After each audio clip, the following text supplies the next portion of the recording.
Hey, what's up DIYers? Mike Bors with the Mike Bors channel. Thank you for watching. We're talking TVs today, and in today's video, the step-by-step process on how to properly and safely replace your internal power board. At this point, DIYers, I've got the TV resting panel or screen side down on a soft surface. We need to remove this back panel. It's held on by a bunch of Phillips screws, and they're everywhere, and some are hiding. It's important to know, once you remove all those screws, this panel should come off extremely easily. If it does not, you're missing a screw. Try to find it. We've got the space here, and we've got a few Phillips screws. We actually need to remove this also because there are additional Phillips screws underneath here that we have to remove. At this point, I've got all Phillips screws removed, including the base, and underneath the base were those 3 additional Phillips screws. I've got these screws organized and placed in a manner where I will know exactly what screw goes in the exact same holes it came out of. From here, again, it should be extremely easy to pull up. And again, if it's not pulling up extremely easily, you're missing a screw. We'll go ahead and pull this off with both hands. All right, DIYers, here we are with the back panel removed.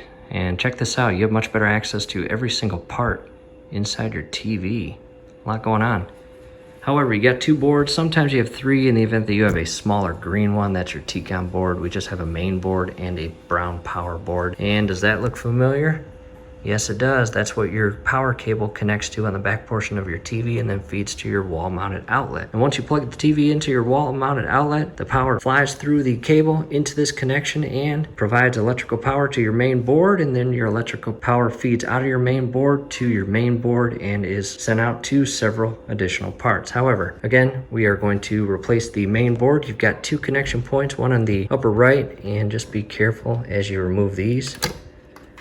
And just by pushing in on each of these tabs and compressing them and shifting these out, that one's kind of stubborn. Do your absolute best not to tug on the connections by the wires. You do not want the wires separating from these connection points. That would not be good.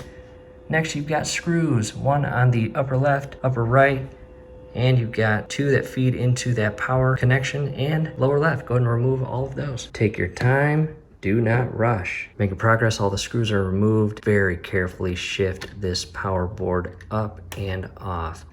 And surprisingly, it's kind of heavy. Set that aside.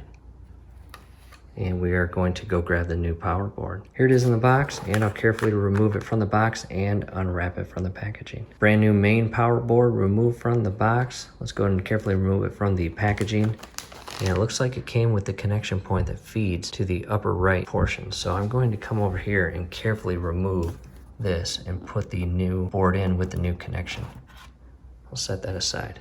Ever so gently rest the new power board in place, and you've got a black strip that's very important. You must keep that there. And you've got these little holes here that will lift over those little tabs there and in place. From here, we'll grab our screws and secure this board to that aluminum panel. As you insert and secure these screws, do your absolute best not to cross thread them. They should go in very smoothly. And do not over tighten them. You are screwing into aluminum. You can strip that very quickly and easily. Don't do it. After securing all those Phillips screws, unfortunately, I found a little piece hanging out in the bag. I started looking around, and the bottom left-hand corner is damaged.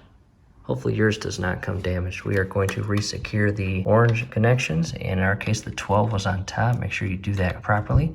Push in until it secures with the outer tabs, and we are going to do the exact same thing for this one. You've got numbers here, and in our case, the 8 was facing up.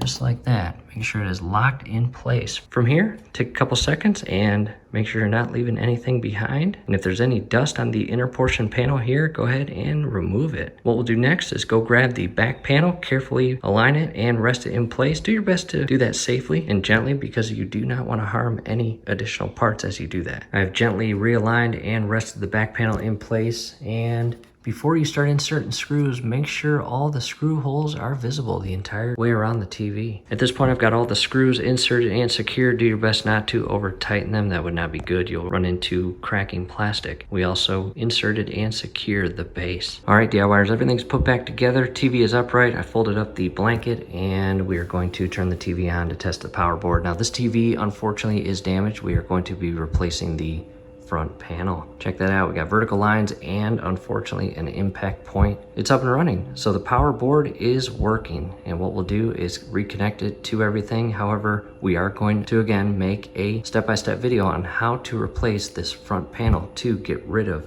those lines and that unfortunate impact point. And if you're curious and want to watch that video link is scrolling above. Definitely check it out. Hopefully this helps. Hey, below the video, you'll see that thumbs up icon. Click on that, like the video, subscribe to the channel. Definitely ring your YouTube bell. That would be very helpful to us. We'd really appreciate it. Thanks again for watching.